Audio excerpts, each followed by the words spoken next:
Caros inscritos do canal Microbiomed, sejam bem-vindos a mais uma aula de introdução à biomedicina.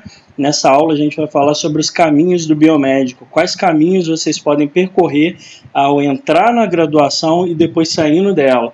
Vamos começar pela graduação. O que leva um estudante aí de ensino médio, ou enfim, uma pessoa em geral querer fazer uma graduação? Os motivos são vários, mas a gente pode reunir todos os motivos nesses três tópicos fundamentais aqui. Então, as pessoas costumam buscar uma faculdade para aprofundar o seu conhecimento em uma determinada área que ela tem interesse. Outro, para aumentar a sua chance de se inserir no mercado de trabalho e também de melhorar o seu salário. E outra, para desenvolver a ciência para a melhoria da sociedade. Ou seja, a pessoa que busca com isso melhorar o mundo, né? Fazer do mundo um lugar melhor.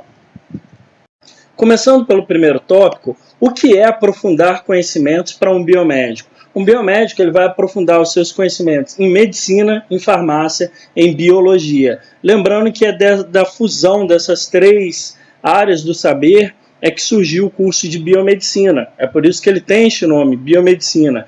Quem concebeu o curso foi o professor Leal Prado, ele era um farmacêutico. Quem elaborou o currículo foram biólogos, farmacêuticos e médicos, o primeiro currículo da biomedicina. E o curso foi criado, foi a ideia dele, a ideia dele foi concebida em 1950, porque o Brasil precisava de professores para a faculdade de medicina e pesquisadores, cientistas para as áreas básicas da saúde. O pessoal que fazia medicina naquela década, eles queriam apenas clinicar. E mesmo tendo bons salários nas universidades, como a USP, a Unifesp, a UERJ, eles não retornavam para a universidade para ensinar e assim formar novos médicos. Então criou-se essa profissão lá no início para poder suprir a demanda de professores de medicina e pesquisadores da área básica da saúde. Esse curso, então, fazendo o curso de biomedicina, vocês vão aprofundar o conhecimento de vocês nessas três áreas. Outra, docência em curso técnico e superior. Hoje é muito pouco provável uma pessoa apenas graduada conseguir dar aula no ensino superior. No passado conseguia. Hoje você precisa ter no mínimo uma especialização e mesmo assim é bem difícil. Já está mais que, no mínimo mesmo, você tem que ser um mestre, entendeu? Tem que ter um mestrado. Mas só sendo especialista já dá para conseguir dar aula assim, em faculdades. E sendo só biomédico, você vai poder dar aula em cursos técnicos e vai poder, fazendo uma especialização, um mestrado e um doutorado, dar aula em faculdades. O biomédico ele também tem uma formação diferenciada com respeito ao preparo do graduando para se tornar um cientista, um pesquisador. E essa pesquisa ela não é mais limitada apenas à medicina, farmácia e biologia. Eu, por exemplo, que vos falo, eu sou biomédico, doutor em engenharia biomédica. E minha área de atuação é nanotecnologia e processos a plasma. Eu uso a nanotecnologia para criar materiais. Então eu sou um cientista de materiais, eu desenvolvo materiais que ainda não existem, ou melhoro as propriedades de materiais já existentes, fazendo uso da nanotecnologia. Aumentar suas chances de inserção no mercado de trabalho e melhorar o seu salário. O Cato Online é um grande site, um dos maiores do Brasil, aí, de busca reunir empresários e a mão de obra, o mercado de trabalho. De acordo com o Cato Online, o diploma de curso superior pode ser um grande diferencial no mercado de trabalho que está cada vez mais competitivo. Obviamente, quanto melhor qualificado você se torna, maiores são as chances de você conseguir alguma vaga de emprego, porque aumenta o seu universo de oportunidades. E o Educa Mais Brasil, um outro portal que dá bolsas para ensino superior, técnico também, enfim, ele relata que uma pesquisa da Fundação Getúlio Vargas, bastante renomada, que uma pessoa que se torna pós-graduada tem 422% mais chances de conseguir um emprego do que alguém que não se alfabetizou. Aqui eu ainda acho um pouco ruim a comparação deles, que eles podiam ter comparado aqui com pelo menos alguém que tivesse feito ensino médio. Mas com certeza é bem maior a probabilidade de conseguir um trabalho uma pessoa que fez uma faculdade que seja, não necessariamente uma especialização. Concluir o ensino superior triplica a renda, mostra o Instituto Brasileiro de Geografia e Estatística. Então, com certeza melhora o salário da pessoa. E a última, desenvolver a ciência para a melhoria da sociedade. Como um biomédico pode melhorar a sociedade e desenvolver a ciência? Conforme você vai estudando, vai se aprofundando nas áreas aí da biomedicina, né, na área que você vai se tornar doutor, mestre, né, que você vai se tornar um cientista, você vai inevitavelmente escrever livros, né, e esses livros vão ajudar a disseminar o conhecimento pela população. Em contrapartida, você recebe royalties pela venda do livro ou você pode vender diretamente, né, e lucrar através do comércio desse produto. Você pode oferecer cursos ou ministrar cursos, o mesmo, ministrar, realizar palestras e eventos. Você pode patentear, você pode inventar coisas, patentear, e se alguma empresa resolver produzir o seu produto, ela vai ter que te pagar royalties, né? Ou você pode abrir uma empresa para produzir a sua patente. E você pode descobrir curas e tratamentos novos. E aqui que é algo interessante, muitas pessoas pensam que o sonho delas é fazer medicina, e esse, por exemplo, é o que me levou para a biomedicina. No início, eu achava que eu queria ser médico, mas não era médico que eu queria. O que eu queria era descobrir cura de doenças, especialmente pacientes terminais. Queria trabalhar com isso, entendeu? E eu não suportava a ideia de ter que fazer cirurgia, de ter que lidar com o paciente. Enfim, eu queria apenas o conhecimento, algo mais teórico, né? E aí eu vi que o curso que na verdade eu queria era o de biomedicina. E o que eu queria ser era um cientista. Quem descobre curas, quem desenvolve os tratamentos novos, são pesquisadores. E sim, pesquisadores não precisam ser apenas biomédicos. Podem ser médicos, farmacêutico, nutricionista, enfermeiro, biólogo, qualquer área aí pode fazer, entendeu? Não tem restrição de campo. O único diferencial é que, ao meu ver, a biomedicina ela prepara melhor o estudante que tem o desejo de ingressar nessa área, de se tornar um pesquisador ou cientista. Bom, você concluiu a graduação. Quais são os caminhos que você pode percorrer? Você pode ir para o mercado de trabalho direto, você pode fazer um mestrado ou um doutorado. Mestrado e doutorado é um tipo de pós-graduação que a gente diz que é estrito sensu. Ou você pode fazer uma especialização, que é o tipo de pós-graduação que a gente diz que é lato sensu.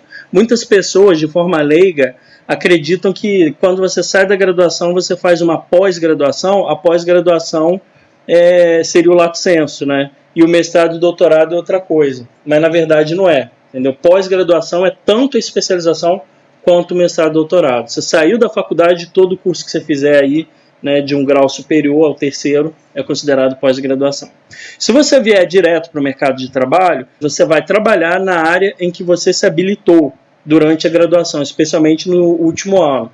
Para você conseguir a sua habilitação, você precisa fazer estágio de 500 horas em uma das áreas da biomedicina. Eu, por exemplo, eu me formei saindo da minha faculdade como biomédico, imunologista e bioquímico. Eu saí com essas duas habilitações, porque eu fiz um estágio em análise clínica, eu fiz um estágio em pesquisa na área de imunologia. Tá bom? Se você se formou, quer agregar outro campo, né, você ainda pode fazer uma prova para uma associação de biomédico. A minha professora de acupuntura durante a graduação, ela era matemática, ela tinha mestrado, trabalhava na IBM, mas antes disso ela trabalhava com acupuntura, a vida toda ela trabalhou com isso.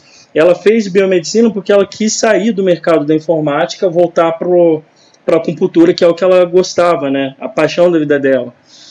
E aí, como ela tinha um conhecimento vasto, uma experiência grande naquela área, ela não precisou fazer nem o estágio e nem fazer a pós-graduação em acupuntura. Ela simplesmente prestou a prova para a Associação Brasileira de Biomédicos Acupunturistas, passou, e daí ela recebeu a outorga dela para trabalhar como uma biomédica acupunturista. Vocês também podem conseguir habilitação novas para vocês fazendo as residências, né?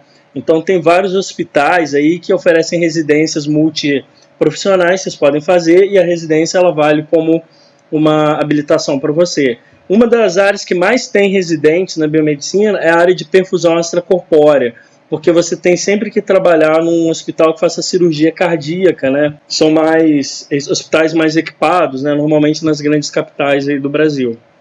Para você conseguir a residência, é bastante concorrido, você tem que se dedicar durante a graduação, ter um currículo diferenciado, você normalmente presta um exame e, em muitos casos, você é remunerado durante a residência.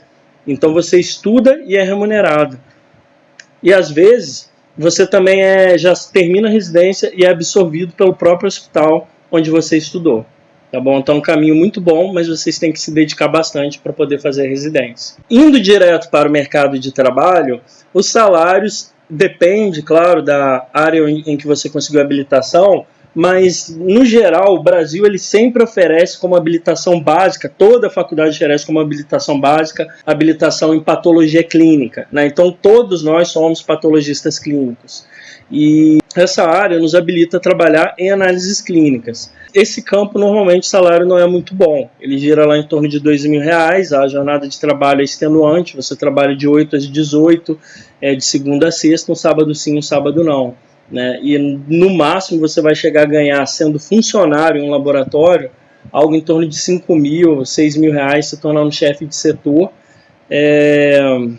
depois de 5, 6 anos aí de experiência profissional, claro, tendo oportunidade.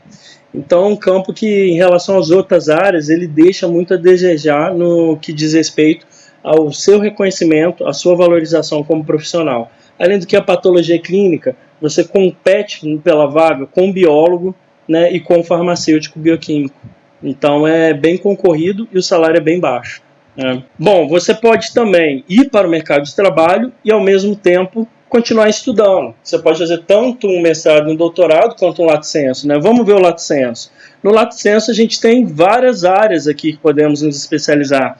E esse gráfico aqui é bem interessante do blog da Biomedicina Brasil, em que ele mostra como é que está a distribuição dos biomédicos no mercado nacional. A área em que mais se encontra biomédicos, pelo menos até 2018, trabalhando, é a área de análises clínicas, pelas razões que eu já mencionei. As faculdades formam todo mundo com essa habilitação. Então, se você quer sair trabalhar já, você provavelmente vai cair no mercado de análises clínicas.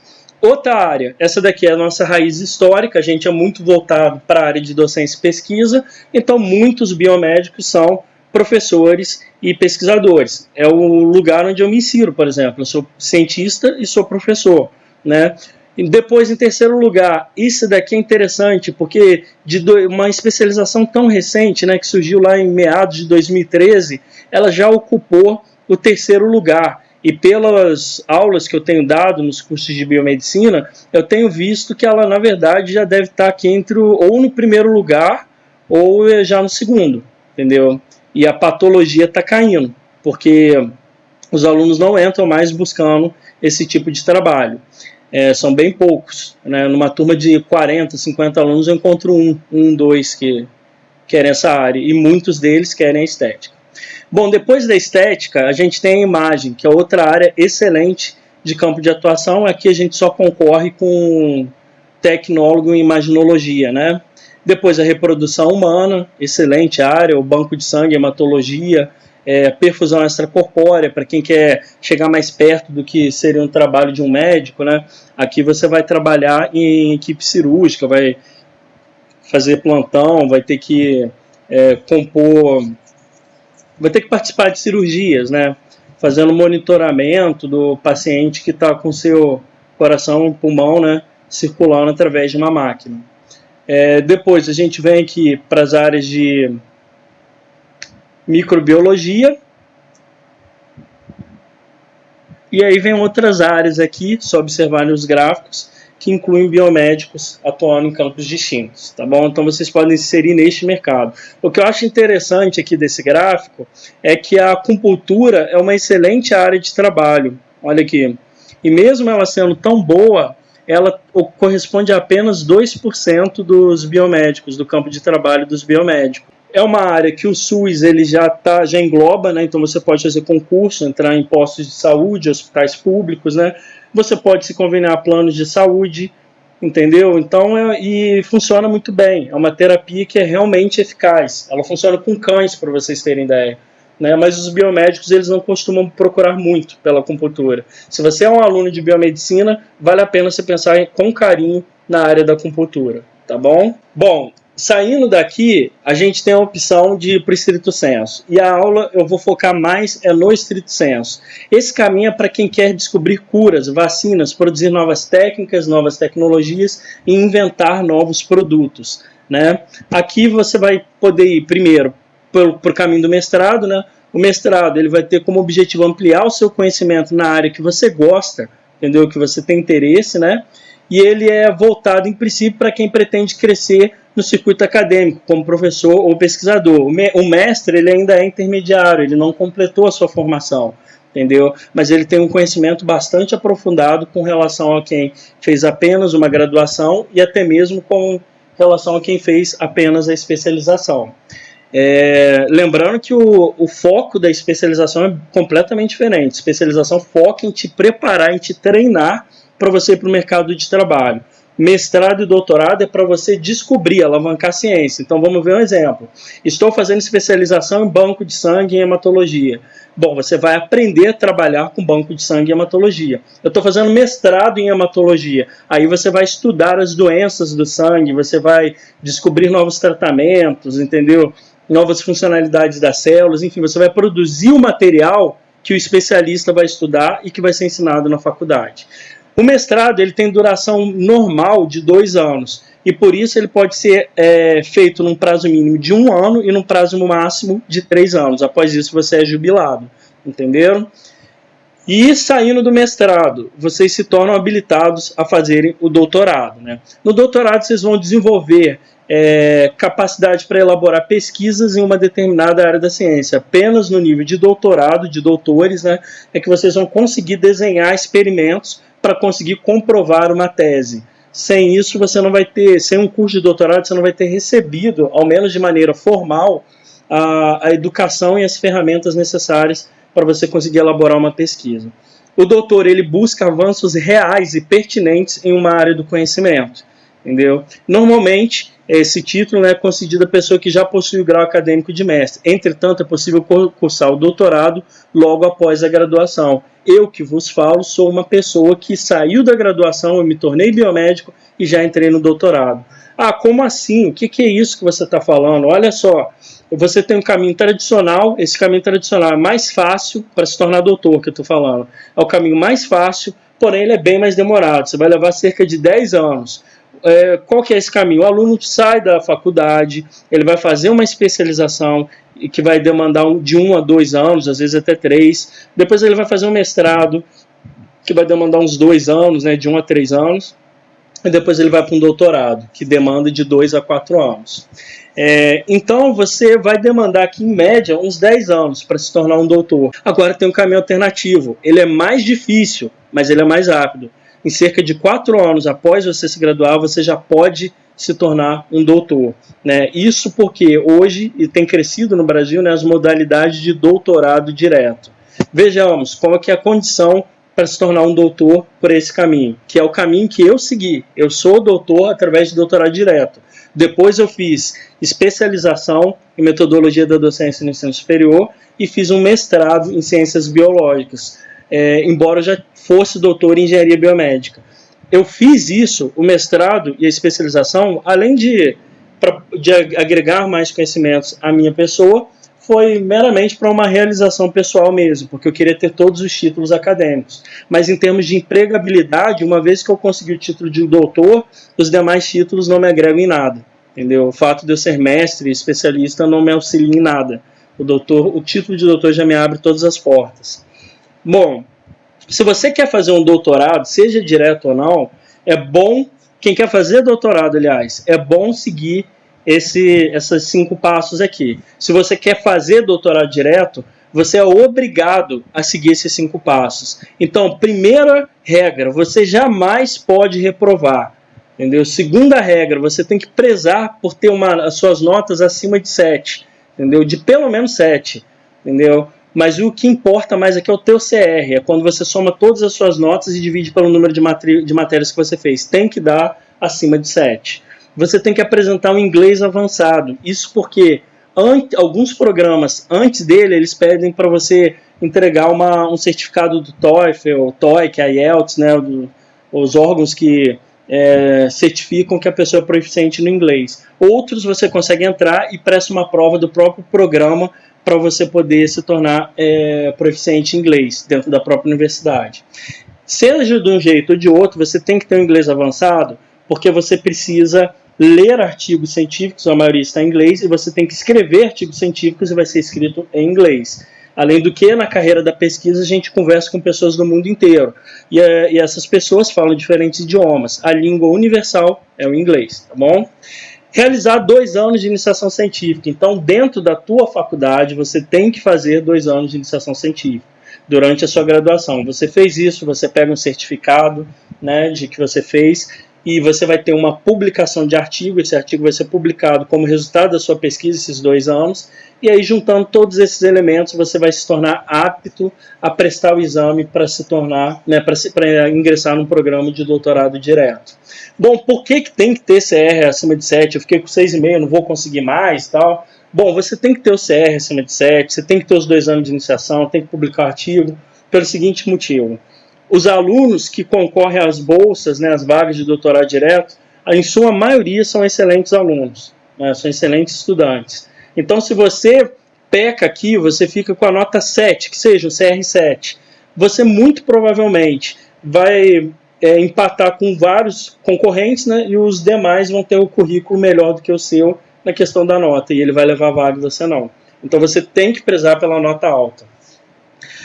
Os 2 anos de iniciação científica, eles vão sobrepujar a necessidade de você fazer um mestrado. O mestrado não dura em média 2 anos. No mestrado, a pessoa que não tem iniciação científica vai aprender a fazer o que é possível aprender durante a iniciação. Tem uma diferença, é que aqui no Brasil, normalmente os orientadores não orientam nada, né? Eles simplesmente recebem o aluno como se fosse algo obrigatório, né? Ou só tem interesse em participar de uma publicação e não ensinam os alunos a pesquisar. Até no doutorado é desse jeito. Mas na iniciação científica é especialmente grave essa falta de responsabilidade dos professores universitários com relação aos seus orientandos. E não estou dizendo que são todos, mas uma parcela significativa age dessa forma. Então você não vai conseguir, se você pegar um orientador ruim, você não vai conseguir suprir a necessidade do mestrado durante a graduação. Você vai acabar tendo que fazer um mestrado mesmo, né? E vai ser o melhor caminho para você. Agora, se você tiver um bom orientador, você vai aprender o que você iria aprender no mestrado durante a sua graduação. E, como resultado desses 2 anos de pesquisa, se for uma boa iniciação científica, você vai conseguir publicar um artigo, pelo menos. E isso daqui vai te colocar bem na frente, para você conseguir chegar num doutorado direto, de uma vez. Beleza? Eu vou fazer doutorado. Quais caminhos que eu posso seguir?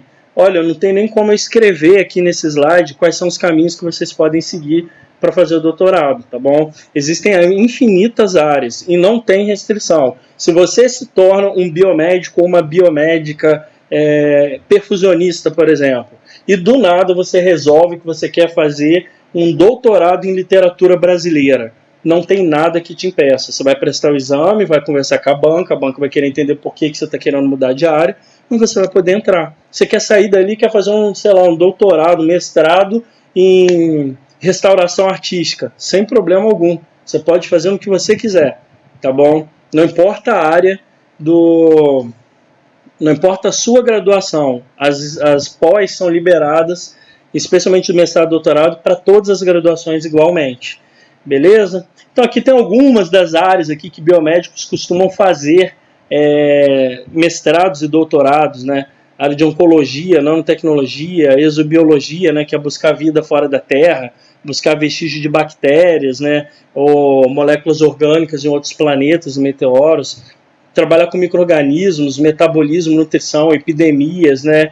Equipamentos, produtos da odontologia, né? Ou restaurações, imunologia, bioengenharia, e por aí vai, daí por diante, né? Bom, quanto custa e aonde eu posso fazer mestrado e doutorado? Qualquer universidade, seja pública ou privada, você, em ambos os casos, né, tanto na universidade pública quanto privada, vocês podem encontrar programas de mestrado e doutorado. Esses programas nas públicas, eles são gratuitos. Nas faculdades privadas, eles são pagos e eles custam caro. Normalmente, um mestrado vai estar girando em torno de 1.200 a 1.500 por mês, e um doutorado em torno de 2.000 a 2.500 reais por mês, entendeu? Entretanto, vocês podem conseguir bolsas de pesquisa que o Ministério da Educação disponibiliza, né, através do governo federal disponibiliza através do Ministério da Educação, ou através de órgãos estaduais de pesquisa. Então, olha só, o que são as bolsas aqui que a gente tem acesso? Então, a gente tem o INCT, FINEP, CAP, CNPq e as fundações estaduais. Vamos ver aqui, das principais, ó, o INCT e FINEP é mais para aquele pesquisador que quer abrir uma empresa de inovação tecnológica. Eles costumam financiar projetos desse tipo e muitas vezes sem você ter que devolver o dinheiro que foi injetado. Inclusive o BNDES tem linhas de crédito dessa forma. A CAPES, Coordenação de Aperfeiçoamento de Pessoas de Nível Superior, ela libera bolsas, né, para alunos de graduação e pós-graduação. CNPq, mesma coisa, né, bolsa de mestrado, doutorado, também tem de iniciação científica, você pode conseguir pelo CNPq, e as fundações estaduais. Praticamente todos os estados do Brasil, eles têm uma fundação de amparo à pesquisa, tá bom? Então, Fundação de Amparo à Pesquisa do Estado do Rio de Janeiro, a FAPERJ. Fundação de Amparo à Pesquisa do Estado de São Paulo, Minas Gerais, Piauí, Amazonas, etc. Cada uma tem. Dessas fundações todas, a que mais investe em pesquisa é a FAPESP. A FAPESP ela é tão dedicada à pesquisa que no estado de São Paulo, é cerca de 1% do PIB de São Paulo, que é o estado mais rico do Brasil, ele é obrigatoriamente direcionado para a FAPESP. Nos outros estados, isso é uma mera sugestão que às vezes o governador acata ou não. Em São Paulo é lei, entendeu? Não é à toa que mais de 90% da produção científica do Brasil, produção de peso do Brasil, vem das universidades do estado de São Paulo e sempre com o fomento da FAPESP, né? Pessoas do mundo todo também querem vir para o Brasil para receber bolsas FAPESP, né, que são as bolsas que pagam muito bem. Bom, o que são essas bolsas? Quanto que se ganha, né? Vamos ver aqui, ó, a bolsa FAPESP, para vocês terem ideia. Ela normalmente reajusta todo ano, tá bom? E as outras não, as outras elas ficam defasadas, os outros órgãos de financiamento. Um aluno de iniciação científica, que é aquele de graduação, se ele for da FAPESP, ele vai ganhar aí, hoje, né, em 2019, ainda está vigente essa bolsa aqui, ele vai estar tirando quase R$700 por mês, né? E ele ainda tem uma reserva técnica, né, de mais ou menos cerca de 20% do valor da bolsa dele por ano. Isso aí vai dar em torno de uns R$10.000, 5.000, algo do tipo, que ele pode usar para viajar para congresso, pagar o hotel que ele vai ficar no congresso, a comida, comprar equipamento para a pesquisa dele, comprar computador para ele estudar, livro, pagar artigo, pagar publicação. É para isso. Todas as bolsas FAPESP têm essa bolsa de reserva técnica. O aluno indo para o mestrado ou doutorado direto 1. Então, você acabou de sair da faculdade, entrou no mestrado ou no doutorado com bolsa FAPESP, você vai estar ganhando R$2.043. Isso daqui, pessoal, já é o salário normalmente de um biomédico patologista clínico, um recém-formado. Ele vai entrar ganhando em torno disso daí. Só que ele vai ficar preso naquele trabalho. Aqui, se você vem para esse canto, você vai estar estudando, ganhando a mesma coisa e vai sair com um título que vai te abrir muitas portas, né? E uma oportunidade de salário bem superior a essa que se ganha sendo apenas graduado. Segundo ano de doutorado ou no segundo ano de mestrado, você vai ganhar R$2.168. No terceiro ano de doutorado, você vai ganhar R$3.010, ou no primeiro ano de doutorado regular, né? É a mesma coisa. E no último ano de doutorado direto, R$3.700. Olha só, já está beirando os R$4.000, né? Ou no segundo ano aí de doutorado direto, daí por diante seria isso. Você fez um bom doutorado, publicou muitos artigos, terminou com boas notas, você se torna um candidato bastante apto a concorrer às bolsas de pós-doutorado. Essas bolsas aqui da FAPESP são muito concorridas. Todo mundo do Brasil inteiro concorre a essas bolsas aqui. Isso porque elas pagam muito bem, entendeu? E além do que, você vai estar estudando nas faculdades mais de renome, né, do país, né, que estão no estado de São Paulo. Então é bem difícil você conseguir, mas se você fizer um excelente doutorado, se dedicar bastante, você tem plenas chances de conseguir seguir para essa área aqui. O que você vai fazer no pós-doutorado? Pós-doutorado é igual ao doutorado, só que no doutorado você tem matéria, estágio para fazer, estágio de docência, né, que é dar aula em faculdade, você tem provas de qualificação, enfim, um monte de coisa para fazer. No pós-doutorado, você vai apenas fazer um estágio em pesquisa. Você vai ficar 2 anos estudando em algum lugar e publicando bastante, publicando muitos artigos naquela área. Você vai estar se fortalecendo como pesquisador aqui no Brasil, tá bom? Tem várias outras modalidades de bolsa que eu não vou especificar nesse momento, que não vem ao caso. Se nós compararmos o quanto paga a FAPESP com, por exemplo, a CAPES e a CNPq, é a mesma coisa, olha só, um mestrando ganha R$ 1.500 no primeiro e no segundo ano, doutorando é R$ 2.200, pronto, acabou. Pós-doutorado é R$ 4.100. Então, ó, aqui, estão vendo que a bolsa é bem menor, mas em compensação é mais fácil você conseguir essas bolsas. Tem muito mais vagas para essas bolsas aqui do que a da FAPESP. Lembrando que esses daqui são órgãos federais, todo mundo do Brasil concorre, por isso que tem mais oportunidades, né, de conseguir esse tipo de bolsa.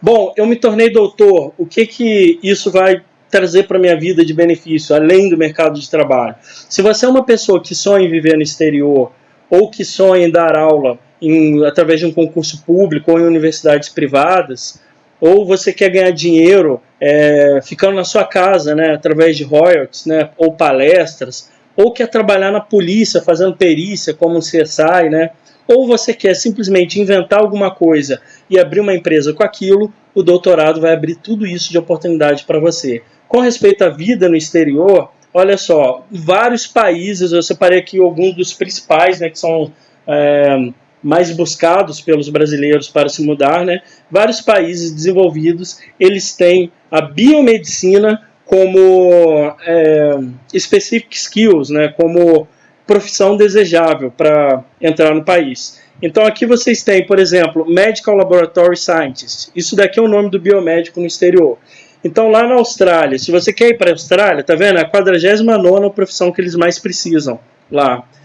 Você pode buscar uma empresa de intercâmbio ou mandar e-mails para a Embaixada da Austrália para se informar. Você vai fazer uma revalidação do seu diploma. Lá na Austrália você vai ser um médico cientista de laboratório, né? Mais ou menos como é um dentista que sai daqui e vai para os Estados Unidos. Não existe faculdade de odontologia lá, o odonto é pós-graduação de medicina, mas se sai daqui um dentista, ele recebe a outorga para trabalhar, né, uma vez que ele tem revalidado seu diploma, como um médico odontologista nos Estados Unidos. Então aqui vocês conseguem essa habilitação, né? E o mais interessante é que, enquanto a análise clínica no Brasil é uma das piores áreas para você investir, né, na sua carreira como biomédico, se você sonha para o exterior, ela é a melhor área para você conseguir. Porque todas as profissões, todas as embaixadas que eu verifiquei aqui, elas precisam do biomédico que trabalha em laboratório de análise clínica. Aqui, ó, Nova Zelândia também, precisando de cientistas médicos de laboratório, né? Aqui nos Estados Unidos, ó, não só o cientista médico de laboratório, como em diversas outras áreas da biomedicina especializada, você também pode trabalhar como perfusionista, né, radiologista, imaginologista e por aí vai. Beleza? Então aqui abre a oportunidade para você. Não quer dizer que o fato de você ter o diploma você vai conseguir o green card para mudar para esses países. Só que o fato de você ter a formação em biomedicina, ela facilita muito para você sair, né? E aí, se você tiver somado a isso um título de doutor, aí que as portas se abrem bem mais para você, entendeu? Fica bem fácil a entrada. Estados Unidos, por exemplo, é um país que recebe muito imigrante, né? E aí veio até no início lá do governo do Donald Trump, ele com aquela ideia de fazer um muro do México e tal, para separar, porque as pessoas ficavam fugindo dos outros países e entrando nos Estados Unidos, que lá você tem emprego, você tem um bom salário, você tem uma qualidade de vida excelente, né? Querem entrar lá, né, nos Estados Unidos. E aí o Trump fechou, né, a fronteira, dificultou muito, é muito difícil você entrar nos Estados Unidos. Isso porque ele não quer que, se você se colocar no papel de um presidente, né, se o presidente do Brasil pensar dessa forma, nenhum país quer receber problema. Você não quer receber no seu país a pessoa que não tem formação, que é criminoso, ou que, sabe, está em dificuldade para vir para o teu país onde você já tem problemas, especialmente o Brasil. Agora, se o cara fica no país dele de origem, ele usa todo o recurso do país dele de origem para ele aprender, para ele ter uma formação excelente, e aí, do nada, esse cara quer ir para o teu país, qualquer país vai abraçar, esse cidadão, entendeu? É um cidadão muito bem-vindo no mundo. Então é por isso que eu falo para vocês, se vocês chegarem no nível de doutor, o mundo não vai ter muita resistência, os países de primeiro mundo, para aceitar a sua entrada e você poder viver por lá.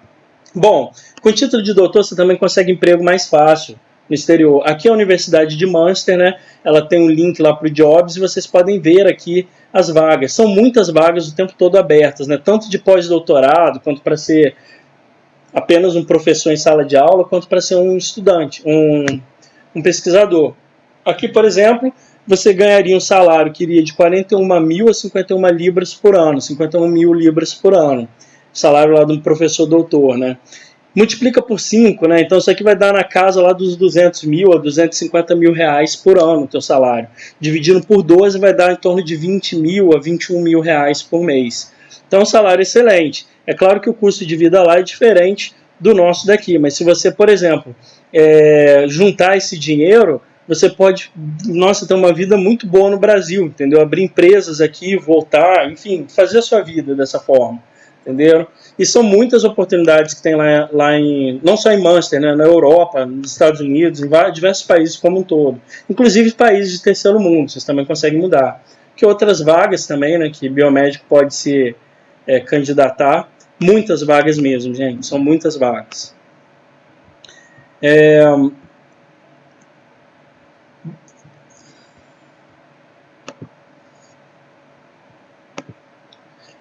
Bom, concurso público. Muitas pessoas fazem faculdade porque querem fazer concurso público. Se você tem o título de doutor, você sai na frente. Eu não sei quando vocês vão estar assistindo esse vídeo. Isso aqui vai ficar no canal, pode ficar por muito tempo. Mas eu garanto para vocês que se vocês entrarem agora aí no Google e escreverem PCI concursos, ou entrar em algum site de concurso que vocês gostem mais, busquem lá pelo nome docente superior, né, e veja as vagas de concurso. Eu tenho certeza que vai ter pelo menos umas 50 vagas abertas de concurso público, e que essas vagas vão estar sempre abertas o ano inteiro. Eu nunca vi um mês sequer que ficasse sem uma vaga para professor dar aula em universidade federal, estadual, institutos técnicos e por aí vai. E os salários são excelentes, entendeu? Quando você se torna um doutor e vai dar aula, né, no ensino superior, você tem várias hierarquias, né? Você tem uma hierarquia de professores. O mais baixo é o auxiliar, e naturalmente é o que ganha menos. Depois vem o substituto, aí vem o adjunto, depois vem o livre docente, e vem o titular, e é o último título que você pode ter. É quando é o título que está acima de ser doutor, né? Acima do doutor está o livre docente, acima do livre docente está o professor titular. É aquele que recebeu o título de professor. Ele pode assinar professor num documento dele, se ele quiser. Entendeu?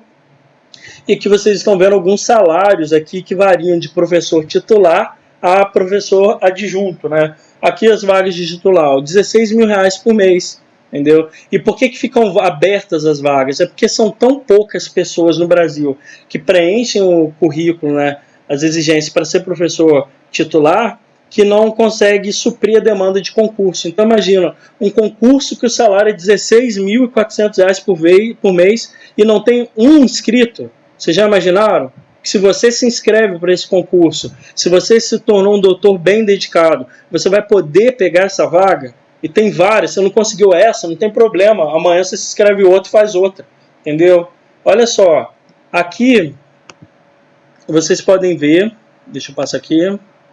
Aqui vocês podem ver quanto que ganha o professor adjunto. Mesmo caso, você acabou de se tornar doutor, você vai entrar numa federal ganhando em torno disso, 9 mil, 10 mil, né?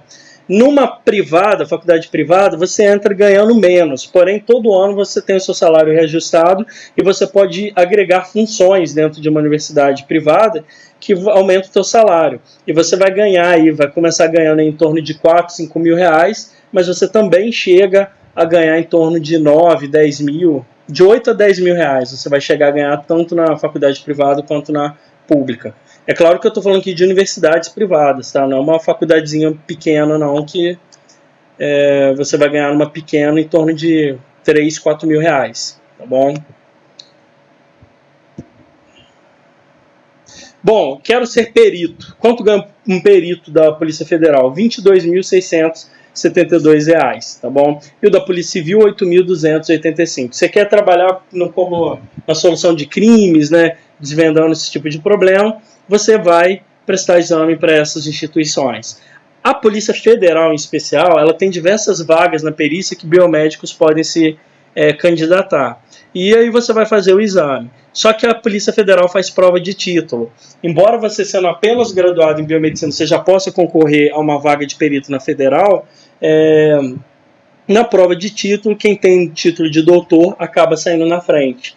Então, muitas vezes, o cara que vai entrar, um cara que tem uma vasta experiência já em perícia, especialização em perícia, talvez mestrado, doutorado, por exemplo, em biologia molecular, né, ou em microbiologia, aí ele faz a prova, ele vai bem, ele vai fazer a prova de título, ele vai fazer a entrevista e o cara vai levar a vaga, entendeu? Então, se você sonha em entrar, especialmente na Federal, primeiro faça um doutorado muito bem feito, tá bom?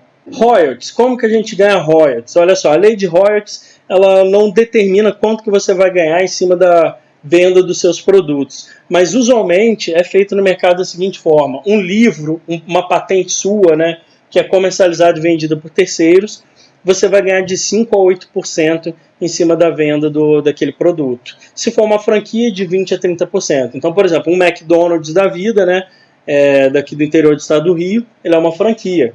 De 20% a 30% do valor que você paga num sanduíche, como um Big Mac, por exemplo, ele vai, aproximadamente isso, né, vai para a matriz do McDonald's, entendeu? Ele recebe, que é o cara que tem aquilo tudo patenteado, detém a ele, né, o inventor da franquia, né, da rede McDonald's. E aonde que a gente faz a nossa patente? No Instituto Nacional de Propriedade Industrial, tá bom? Aqui tem 2 patentes minhas, né, que eu depositei, né, de 2 produtos meus, né, e não é muito difícil de fazer a patente, também não é muito caro, você paga aqui em torno de, pelo menos para essas minhas, eu paguei até o momento em torno de R$150, paguei isso daí. Se for uma patente de marca um pouco mais cara, em torno dos R$400, isso se você mesmo fizer o processo. Se você pedir para terceiros, eles costumam, advogados, empresas especializadas em patente, eles costumam cobrar bem caro. Eles cobram em torno de, por baixo, em uns R$2.500 e normalmente em torno de R$5.000 a R$6.000, tá bom? Isso daqui é muito fácil de fazer, eu faço tranquilamente, entendeu? Se alguém precisar de ajuda aí para fazer, só entrar em contato. Aqui, só para mostrar para vocês, né, minha patente lá no INPI, o depósito da minha patente. Bom, vocês podem ganhar também royalties através de livros, né? Eu tenho 3 livros aqui publicados que estão sendo comercializados na Amazon. Cada livro desse daqui era minha tese de doutorado, né? Eu só complementei ela com mais alguns capítulos e publiquei na forma de livro. Isso daqui é minha dissertação de mestrado, mesma coisa, complementei mais alguma coisa que eu tive que tirar da dissertação e publiquei na forma de artigo. E aqui eu escrevi um livro para ajudar as pessoas que querem mandar projetos para FAPERJ, FAPESP, CAPES, CNPq, né?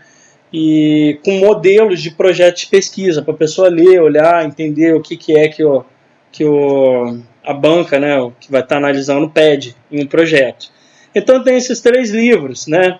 Cada livro desse aqui vendido, eu ganho royalties em cima dele, né? E o mesmo vai valer para vocês publicando o livro de vocês aí. E por fim, a gente tem aqui empresas de inovação tecnológica. Essas empresas têm que ser empresas em que você desenvolveu um produto e esse produto você vai receber verba do governo, né? Você não gasta R$1 para abrir sua empresa e o governo injeta tudo para fomentar o empreendedorismo, para criar vagas de emprego, né? Reduzir o desemprego no país. Então, você que está assistindo esse vídeo, você que é um aluno de biomedicina ou de um outro curso de graduação qualquer, tente desenvolver em você o espírito empreendedor, tente desenvolver em você a mente de ser patrão e não empregado. A maioria dos jovens que se sentam no banco de universidade no Brasil, eles têm cabeça de empregado, entendeu? Então tentem pensar que vocês podem ser mais, vocês podem ser o dono do negócio de vocês e oferecer emprego para as pessoas. Se todo mundo que está na faculdade pensasse dessa forma, com certeza o Brasil não teria desemprego, seria bem baixo, a mão de obra seria bem valorizada e o país teria uma educação melhor, seria um país desenvolvido, entendeu? Tudo começa aqui, né? A gente reduzir a oferta e demanda, mexer nesse mercado de trabalho que é tão desfavorável para o empregado. né, e está na sua mão, você que está fazendo faculdade ou que está vendo esse vídeo, tente ser empreendedor e abrir um negócio. O Brasil tem linhas de crédito gratuito e fundação de pesquisa que financiam isso. Olha a FAPESP, por exemplo. Ela tem um projeto PIP, né? Esse projeto PIP, pesquisa em pequena empresa, ele vai dar para você, no projeto PIP 1, na fase 1, você vai simplesmente ter que escrever um projeto de pesquisa, né, do produto que você quer desenvolver. Você vai enviar para eles, né, junto com um plano de negócio. Não precisa nem ter aberto a empresa ainda. Se for aprovado na fase 1, você vai receber R$200 mil para você desenvolver o protótipo. Você desenvolveu esse protótipo, aí você vai para o PIP 2. No PIP 2, você vai receber R$1 milhão. Tá aqui. Esse 1 milhão vai ser para você colocar todo na tua empresa. Você pode abrir uma pequena fábrica, por exemplo, né? E aí, dando tudo certo, você pode ainda se candidatar para o PIP 3. No PIP 3 você vai receber mais 1 milhão, sendo 500 mil da FINEP, 500 mil da FAPESP. E esse dinheiro não tem que ser devolvido, entendeu? Você também pode ser apenas graduado e mandar um projeto para isso daqui. O problema é que é bem difícil você conseguir sendo apenas graduado, é bem mais fácil sendo doutor. E por sinal, é bem mais fácil um doutor conseguir um projeto desse do que conseguir, é claro, ele tem que ter uma boa ideia, um bom projeto, do que conseguir um pós-doc pela FAPESP, que é bem mais concorrido. Entenderam? Então olha o valor que tem. A gente tem o BNDES também. O BNDES ele oferece várias linhas de crédito. Essa empresa aqui, que foi do meu orientador, ele buscava resolver um problema social, que é para onde a gente manda o lixo, né? E aí ele usou o verbo do BNDES, na época ele recebeu lá 5 milhões, ele construiu uma empresa chamada Vitrisol. Essa empresa, ela pega o lixo, né, da cidade, incinera esse lixo, e aí ele pega aquela cinza que sobra do lixo, que não teria o que fazer com aquilo, né, e ele usa tochas de plasma para transformar aquilo em carbono vítreo. Uma pedra de carbono bastante resistente, que inclusive dá para ser usada na construção civil e vender isso daí. Imagina você ter uma empresa que você resolve o problema do lixo da cidade e ainda produz tijolo que você pode vender para a construção civil. É muito bom, entendeu? É altamente lucrativo, você não tem que devolver o recurso, você está ajudando a sociedade, você está contribuindo com a ciência. Outras empresas feitas com financiamento FAPESP, essa daqui é Cevedril, né, do professor... do pessoal lá do INPE, do Instituto Nacional de Pesquisa Espacial. Aqui vocês estão vendo, eles trabalham colocando revestimentos de DLC em brocas da Petrobras, para evitar que as brocas estraguem. As brocas são muito caras, né? E o diamante, ele é o mineral mais duro que tem. Então eles revestem as brocas com filme de diamante para que a broca tenha uma vida útil maior. Aqui, com essa empresa, eles conseguiram gerar economia para a Petrobras, e a Petrobras é uma estatal, né, pelo menos parte dela, e isso gera economia para o Brasil inteiro, entendeu? Mais uma contribuição excelente aí para o Brasil. Gerou emprego isso daqui, gera renda para os pesquisadores que abriram essa empresa, né? Então, pessoal, era isso que eu tinha para falar para vocês. Os outros slides aqui eu não vou colocar nessa apresentação, tá bom? Os outros slides não vou colocar nessa apresentação porque contém dados pessoais e só vale a pena, somente diz respeito mesmo aos meus alunos que estudam comigo presencialmente na faculdade, né? Se vocês conhecerem qualquer pessoa que tem interesse em seguir a carreira de pesquisador, que é algo que é meio nebuloso, né, bem informado aí na internet, ou que tem interesse em fazer biomedicina, pode passar esse contato, esse vídeo para a pessoa que vai abrir bastante a mente dela. Quem quiser trabalhar comigo, né, eu sou coordenador da Faculdade de Biomedicina de Resende, e no meu curso, né, ele tem programa de iniciação científica. É um programa grande de iniciação, ele está cada vez mais aumentando, e eu convido todos os alunos do curso a ingressar, e até de outros cursos que têm interesse, né?